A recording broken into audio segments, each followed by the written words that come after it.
Everyone, सत श्री अकाल। कैसे हैं आप सब। तो इंडियन कॉन्ट्रैक्ट एक्ट की सीरीज में आज हम शुरू कर रहे हैं कंसीडरेशन। देखो, अब तक हमने कॉन्ट्रैक्ट के बारे में पढ़ लिया कि कॉन्ट्रैक्ट क्या है। कॉन्ट्रैक्ट बेसिकली एक एग्रीमेंट होता है, अगर उसमें हम इन्फोर्सिबिलिटी के सारे एलिमेंट्स डाल देते हैं तो वो कॉन्ट्रैक्ट बन जाता है।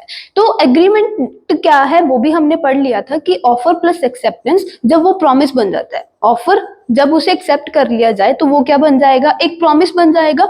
अगर उस प्रॉमिस में हम कंसीडरेशन वाला एलिमेंट डाल दे तो वो प्रॉमिस क्या बन जाएगा, एक एग्रीमेंट बन जाएगा according to Indian contract act. तो प्रॉमिस क्या है वो हमें समझ आ गया, लेकिन कंसीडरेशन क्या होती है आज के लेक्चर में हम वो समझने वाले हैं। तो कंसीडरेशन का सिंपल सा मतलब है something in return. Something in return कि दोनों पार्टीज जो ऑफर दे रही है, जो ऑफर एक्सेप्ट कर रही है, दोनों पार्टीज प्रॉमिस में एक दूसरे को कुछ ना कुछ रिटर्न करेगी। वो कुछ ना कुछ भी हो सकता है। फॉर एग्जाम्पल कि मोहन जो है, ये मोहन है, ये प्यारे है। मोहन प्यारे को ऑफर दे रहा है कि मैं अपनी घड़ी तुझे 2000 रुपए में बेचना चाहता हूँ, और प्यारे ने इस ऑफर को एक्सेप्ट कर लिया। अब ये ऑफर जब एक्सेप्ट हो गया तब वो क्या बन गया, प्रॉमिस बन गया। तो इस प्रॉमिस में दोनों की ही क्या है, कंसीडरेशन है। कंसीडरेशन क्या है, मोहन जो अपनी वॉच प्यारे को देगा वो प्यारे के लिए कंसीडरेशन है, और प्यारे जो वॉच के बदले में 2000 रुपए मोहन को देगा वो मोहन के लिए कंसीडरेशन है। तो इसी तरह से हर एक प्रॉमिस जिसमें दोनों पार्टीज एक दूसरे को कुछ ना कुछ दे रही हैं, एक दूसरे के लिए कुछ ना कुछ काम कर रही हैं, उसे हम क्या बोलेंगे, उसे हम कहेंगे कंसीडरेशन। यानी कि दोनों ही पार्टीज एक दूसरे के लिए कुछ भी करे उसे हम बोलेंगे कंसीडरेशन।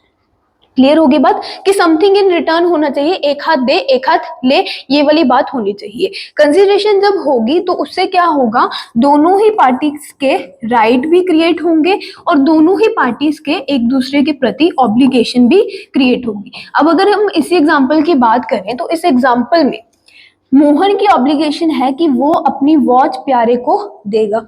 दूसरी ओर प्यारे की ऑब्लिगेशन है कि वो मोहन को 2000 रुपए पे करेगा।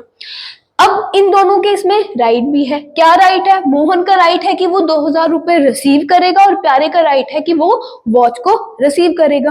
तो यहाँ पर कंसीडरेशन होने से क्या होता है, दोनों ही पार्टीज के राइट और ऑब्लिगेशंस क्रिएट होते हैं। जो एक पार्टी का राइट होता है वो दूसरी पार्टी का ऑब्लिगेशन होता है। जैसे कि प्यारे का राइट है कि वो वॉच रिसीव करेगा, और दूसरी ओर अगर हम मोहन की साइड से बात करें तो वॉच देना मोहन की ऑब्लिगेशन है। मोहन का राइट है कि वो 2000 रुपए रिसीव करेगा, और प्यारे की साइड से बात करें तो उसकी ऑब्लिगेशन है कि वो 2000 रुपए मोहन को पे करेगा। अगर प्यारे 2000 रुपए पे नहीं करता और मोहन जो है वॉच दे देता है तो उससे क्या होगा, जो मोहन का राइट है वो इफेक्ट हो जाएगा, मोहन का राइट वायलेट हो जाएगा, और मोहन के पास राइट है कि वो कोर्ट में जाके आपके अगेंस्ट एक्शन ले सकता है। किसी भी एग्रीमेंट को अगर हमें इन्फोर्सिबल बनाना है ना तो उसमें कुछ ना कुछ राइट होना जरूरी है पार्टीज का। एक पार्टी का राइट होना चाहिए और दूसरी पार्टी की ऑब्लिगेशन होनी चाहिए। जब राइट इफेक्ट होगा तभी हम कोर्ट में जा सकते हैं। बेसिकली यार, अगर आपको किसी के ऊपर केस करना है तो ऐसे नहीं है ना कि आप बिना फालतू के किसी के ऊपर भी केस कर दोगे। कोई रीजन होना चाहिए, आपको कोई राइट वायलेट हो रहा होगा तभी आप किसी के खिलाफ जाके केस कर सकते हो। तो इसी तरह से अगर आपको कॉन्ट्रैक्ट इन्फोर्सिबल बनाना है तो उसमें भी क्या होना चाहिए कि राइट वायलेट होना चाहिए। मतलब आप कोर्ट में तभी जा सकते हो कि अगर आपका कोई राइट वायलेट होगा। तो राइट वायलेट होने से के लिए राइट का होना बहुत जरूरी है। राइट कैसे क्रिएट होगा, अगर कॉन्ट्रैक्ट में कंसीडरेशन है तो दोनों पार्टीज के राइट क्रिएट हो जाएंगे। तो कंसीडरेशन का क्या मतलब है वो समझ आ गया। इसकी अगर हम एग्जांपल्स लें कि कंसीडरेशन कुछ भी हो सकती है, जैसे कि आपके फादर ने आपके लिए कोई ट्यूशन टीचर अपॉइंट किया है, वो आपको पढ़ाएगा और उसके बदले में आपके फादर उसको पे करेंगे।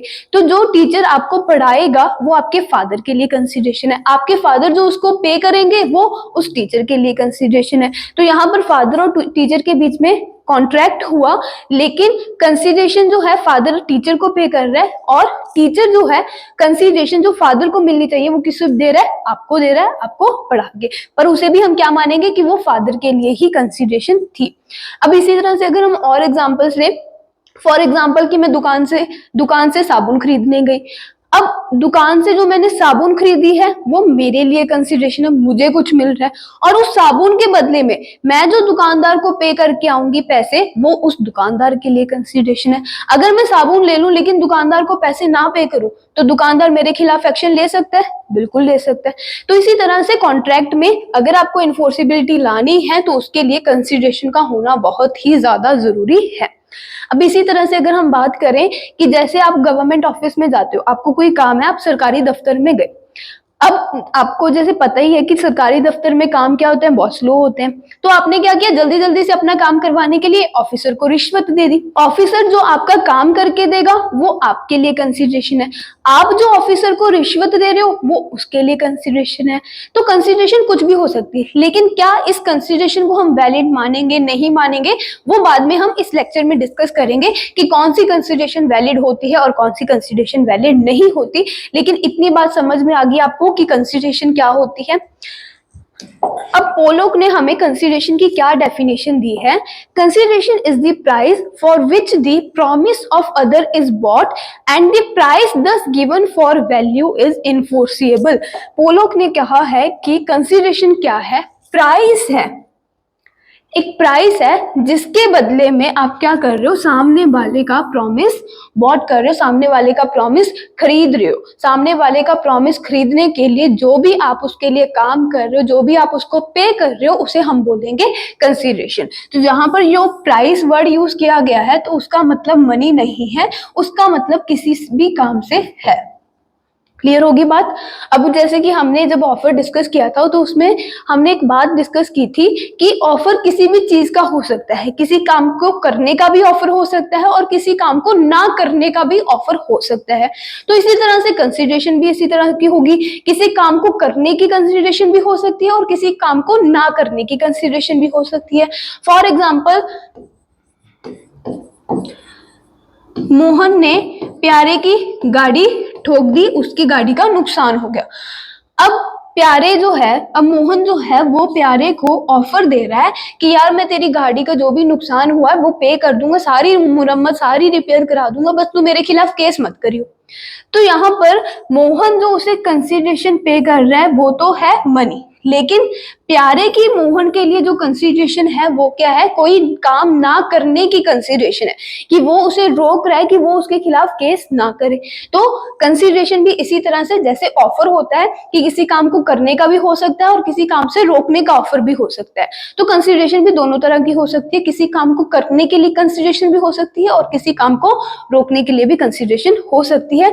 कोई भी काम जो आप एक दूसरे के लिए कर रहे हो वो कंसिडरेशन है। तो यहाँ पर इसने बोला था कि प्राइस जो भी आप पे कर रहे हो प्रॉमिस खरीदने के लिए वो कंसिडरेशन है, एंड द प्रॉमिस दस given for value is enforceable. और जो आप प्रॉमिस दे रहे हो किसी वैल्यू के लिए, जो वो सामने वाला पर्सन आपको पे करेगा वो क्या है, इनफोर्सिएबल है। मतलब कि अगर आप प्रॉमिस पूरा नहीं करते या फिर सामने वाला पर्सन आपको पे नहीं करते या फिर आप प्राइस पे नहीं करते तो उसके लिए हम क्या कर सकते हैं, कोर्ट में जा सकते हैं, उसे इन्फोर्स करवा सकते हैं उस कंसिडरेशन को, कि सामने वाले पर्सन को बोल सकते हैं कि वो अपनी ऑब्लिगेशन को पूरा करे। क्लियर होगी इतनी बात, कंसिडरेशन का मतलब समझ आया। अब हम डिस्कस करते हैं कि कौन सी कंसिडरेशन जो है उसे हम वैलिड कंसिडरेशन मानेंगे, कि कंसिडरेशन में क्या क्या एसेंशियल एलिमेंट्स प्रेजेंट होते हैं। तो सबसे पहला एसेंशियल एलिमेंट है कंसिडरेशन का, must move at the desire of promisor, कि कंसिडरेशन जो है हमेशा प्रोमिसर कौन होता है, ऑफरर जिसे हम बोल देते हैं। ऑफरर बेसिकली जो पर्सन ऑफर कर रहा है। देखो जो इंडियन कॉन्ट्रैक्ट एक्ट है ना, उसमें कहीं पर भी ऑफरर वर्ड, ऑफर या फिर ऑफरर वर्ड यूज नहीं किया गया, हमेशा हर जगह पे क्या वर्ड यूज किया गया है, प्रोमिसर या फिर प्रॉमिस वर्ड यूज किया गया है। ठीक है, प्रोमिसर, ठीक है। तो लेकिन ये जो ऑफरर और प्रोमिसर वर्ड है दोनों सिनोनिम्स है, आप इंटरचेंजेबली यूज कर सकते हो। तो क्या बोल रहा है ये पॉइंट कि must move at the desire of the promisor, मतलब क्या है इसका, कि जो कंसिडरेशन है ना वो अकॉर्डिंग टू दी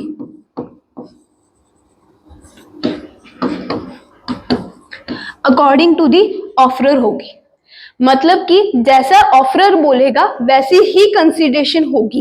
देखो जैसे कि हमने पढ़ा था जब हमने ऑफर डिस्कस किया था कि एक वैलिड ऑफर वही होगा जिसे एज इट इज ही एक्सेप्ट कर लिया जाए। अगर सामने वाला पर्सन जिसे ऑफर किया जा रहा है वो कोई भी चेंजेस करता है ऑफर में, तो उसे हम एक्सेप्टेंस नहीं मानेंगे, उसे हम काउंटर ऑफर मानेंगे। जैसे कि मोहन ने जो प्यारे को ऑफर दिया था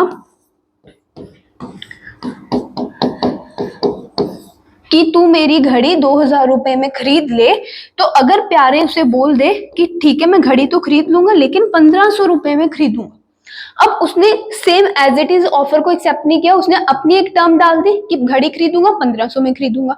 तो ये जो ऑफर दिया गया था घड़ी 2000 रुपए में बेचने वाला, उसे इसकी एक्सेप्टेंस नहीं मानेंगे, इसे क्या मानेंगे, प्यारे की तरफ से काउंटर ऑफर। ऑफर एक्सेप्ट कब माना जाएगा, जब प्यारे 2000 रुपए में ही खरीदने के लिए मान जाए।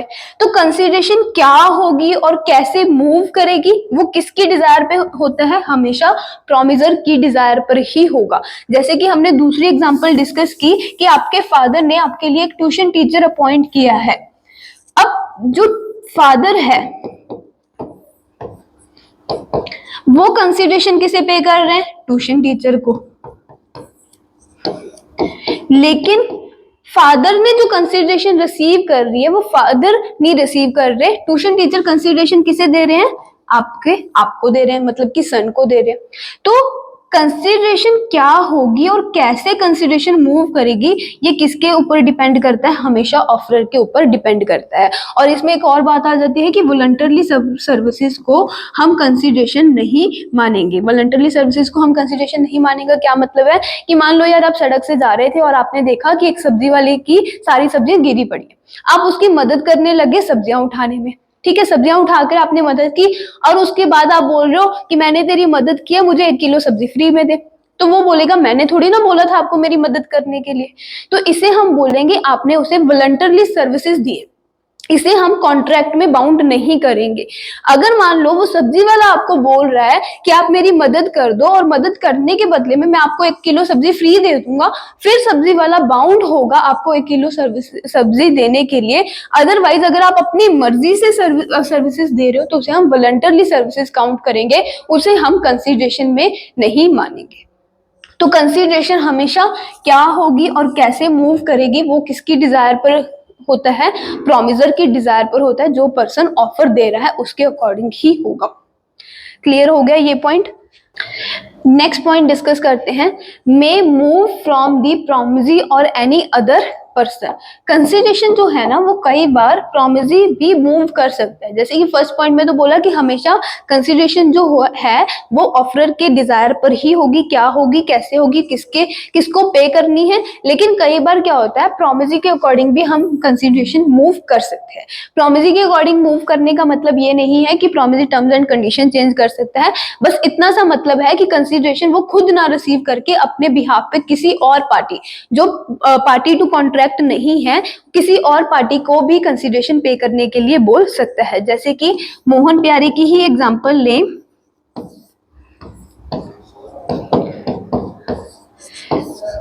प्यारे ने मोहन को 2000 रुपए दे दिए और बोला कि जो वॉच है वो तुम मेरे ब्रदर को उसके बर्थडे पे गिफ्ट कर देना, 2 दिन बाद उसका बर्थडे है और उसको गिफ्ट कर देना।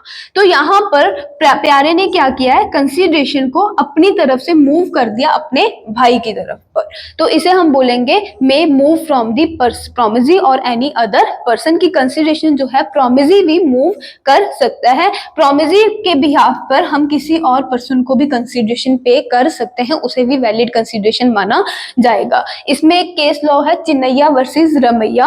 उस केस में क्या होता है कि एक मदर है और एक डॉटर है।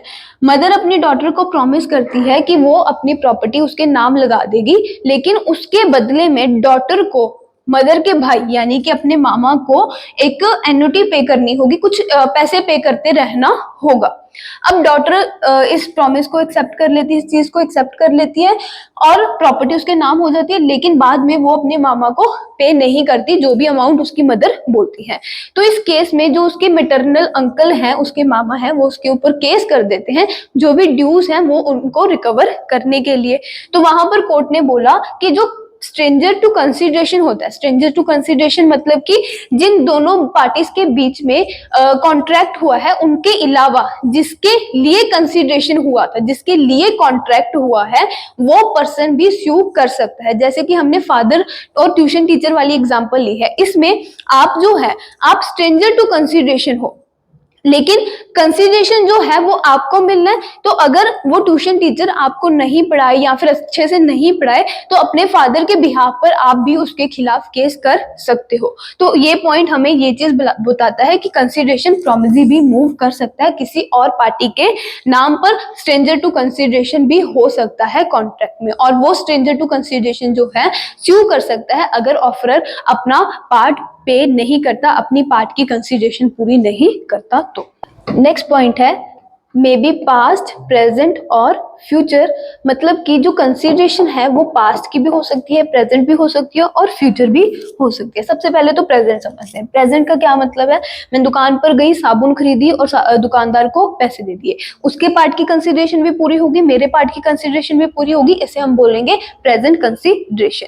फ्यूचर कंसिडरेशन क्या है कि मान लो कि मैंने दुकान से साबुन खरीद ली और दुकानदार को बोला कि मैं 10 दिन बाद आके पैसे दे के जाऊंगी, तो मुझे साबुन मिल गई लेकिन दुकानदार को पैसे कब मिलेंगे, फ्यूचर में मिलेंगे। तो दुकानदार की कंसिडरेशन कब पूरी होगी, जो उसको कंसिडरेशन मिलने वाली है फ्यूचर में, तो उसे हम बोलेंगे फ्यूचर कंसिडरेशन। अब पास्ट कंसिडरेशन क्या हुआ कि जो पास्ट में कोई काम हो चुका है, एक पार्टी ने अपनी ऑब्लिगेशन जो है, अपना काम जो है वो पास्ट में ऑलरेडी परफॉर्म कर दिया, उसके बदले में आपको भी पे करना है। जैसे कि हमने एग्जांपल ली थी सब्जी वाली की, वॉलंटरली सर्विस वाली एग्जांपल ली थी। अब मान लो कि राम है और ये श्याम है। राम के घर को आग लग गई और श्याम वहां से गुजर रहा था और उसने वॉलंटरली राम की हेल्प कर दी प्रॉपर उसकी आग वाग बुझाने में। अब राम ने खुश होकर श्याम को प्रॉमिस कर दिया कि तुमने जो मुझे ये सर्विसेज दी है, वॉलंटरली सर्विसेज, उसके बदले में मैं तुझे 10,000 रुपए पे करूंगा। अब जब राम ने श्याम को प्रॉमिस किया कि 10,000 रुपए पे करूंगा, तो वो क्या बन गया, एक कॉन्ट्रैक्ट बन गया। अब राम को ये 10,000 रुपए पे करने ही पड़ेंगे। राम जो ये 10,000 रुपए पे कर रहा है वो श्याम ने जो पास्ट में कंसिडरेशन पे कर दी उसकी हेल्प करके उसके बदले में कर रहा है। तो श्याम की तरफ की जो कंसिडरेशन है, श्याम की जो ऑब्लिगेशन है, उसे हम बोलेंगे past consideration. Past consideration basically past में जो काम हो चुका है उसके बदले में आप कुछ ना कुछ पे कर रहे हो। तो कंसिडरेशन तीनों तरह की ही वैलिड होती है। अगर आप पास्ट में कोई काम कर चुके हो, अगर आप प्रेजेंट में ही कंसिडरेशन दोनों एक दूसरे को पे कर रहे हो, या फिर अगर आप फ्यूचर में कंसिडरेशन पे करोगे, तीनों तरह की ही कंसिडरेशंस वैलिड होती हैं। नेक्स्ट पॉइंट है need not to be adequate. Consideration जो है वो होनी जरूरी है, लेकिन एडुकेट होनी जरूरी नहीं है। एडुकेट होनी मतलब जरूरी नहीं है, मतलब कि अगर मैं बोलूं मैं अपना एप्पल का मोबाइल आपको 10,000 रुपए में बेच दूं, जो मोबाइल मैंने 1,00,000 रुपए में खरीदा था वो मैं 5,000 10,000 रुपए में आपको बेच दूं, तो ये भी कंसिडरेशन वैलिड मानी जाएगी। जरूरी नहीं है कि जितनी अमाउंट है एसेट की या फिर जो भी चीज आप सेल परचेज कर रहे हो या फिर जो भी काम कर रहे हो, उस काम की जितनी कीमत बनती है उतनी ही कंसिडरेशन हो। मान लो कि मैं अपनी घड़ी, मोहन बोल रहा है कि शाम को मैं अपनी घड़ी तुझे 500 रुपए में बेच दूंगा, और ये घड़ी थी 20,000 वाली। 20,000 वाली घड़ी मैं तुझे 500 रुपए में बेच दूंगा, तो यहाँ पर वॉच जो शाम को मिल रही है वो उसके लिए कंसिडरेशन है, और 500 रुपए जो मोहन को मिल रहे हैं वो भी एक वैलिड कंसिडरेशन ही माने जाएंगे। इसको इनवैलिड कंसिडरेशन हम नहीं कहेंगे, सिर्फ इस बेसिस के ऊपर कि एडुकेट अमाउंट नहीं पे की जा रही कॉन्ट्रैक्ट में। अनटिल कब तक इसे हम नहीं कहेंगे कि ये इनवैलिड नहीं है, जब तक ये साबित ना हो कि श्याम का जो कंसेंट लिया गया है, ऑफरी का जो कंसेंट लिया गया है वो फ्री नहीं था। यानी कि जो एक पार्टी का कंसेंट है वो फ्री नहीं था, जब तक ये साबित किया नहीं जाता तब तक इसे हम क्या मानेंगे, एक वैलिड कंसिडरेशन ही मानेंगे। अगर ये प्रूव हो जाए कि एक पार्टी का जो कंसेंट है फ्री नहीं था, मतलब कि उसे डरा धमका कर 500 में उसकी घड़ी ले ली गई है, तो दूसरी पार्टी को प्रूव करना होगा कि उसने ये कंसेंट डरा धमका कर नहीं लिया, बल्कि इसने अपनी फ्री विल से ही अपना कंसेंट मुझे दिया था। तो need not to be adequate point समझ आया कि सिंपल सी बात है कि कुछ ना कुछ होना चाहिए। कितनी कीमत का है, सेम कीमत का है या फिर नहीं है, ये होना जरूरी नहीं है, लेकिन कुछ ना कुछ होना जरूरी है। अगर एडुकेट नहीं है कंसिडरेशन तब भी वो वैलिड मानी जाएगी। एडुकेट नहीं है कब इनवैलिड मानी जाएगी, जब एक पार्टी का कंसेंट जो है वो फ्री ना हो। जब एक पार्टी आके बोल दे कि मैंने अपना कंसेंट फ्रीली नहीं दिया, इसने मुझसे जबरदस्ती कंसेंट लिया, जबरदस्ती मेरी चीज, इतनी महंगी चीज 20,000 वाली चीज मुझसे 500 में ली है, तब क्या करना होगा, दूसरी पार्टी को प्रूफ करना होगा कि मैंने इसे डरा धमका कर नहीं लिया, इसने अपनी मर्जी से मुझसे ये चीज ली है। मतलब कि तब कोर्ट जो है ना, ये जो पॉइंट है कि कंसिडरेशन इन एडुकेट है उसे कंसीडर करेगा, अदरवाइज कोर्ट इस चीज को कंसीडर नहीं करता अगर दोनों पार्टीज का फ्री विल हो तो इसे एक वैलिड कंसिडरेशन ही मानता है। क्लियर होगी बात? Must be real. कंसिडरेशन हमेशा वैलिड तभी होगी जब वो रियल हो। मतलब रियल हो मतलब कि इल्यूजरी ना हो, ऐसा कोई काम नहीं होना चाहिए जिसे हम परफॉर्म ही नहीं कर सकते। जैसे कि कोई पर्सन अगर आपको बोल दे कि मैं मैजिक से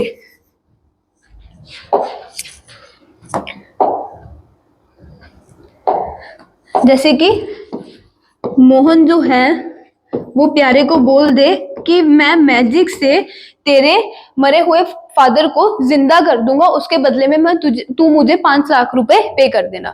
अब किसी भी मरे हुए इंसान को जिंदा करना पॉसिबल नहीं होता, तो यहाँ पर जो कंसिडरेशन है वो रियल नहीं है, इल्यूजरी है, तो इसे हम वैलिड कंसिडरेशन नहीं मानेंगे। हमेशा कंसिडरेशन कौन सी वैलिड मानी जाएगी, जो रियल हो।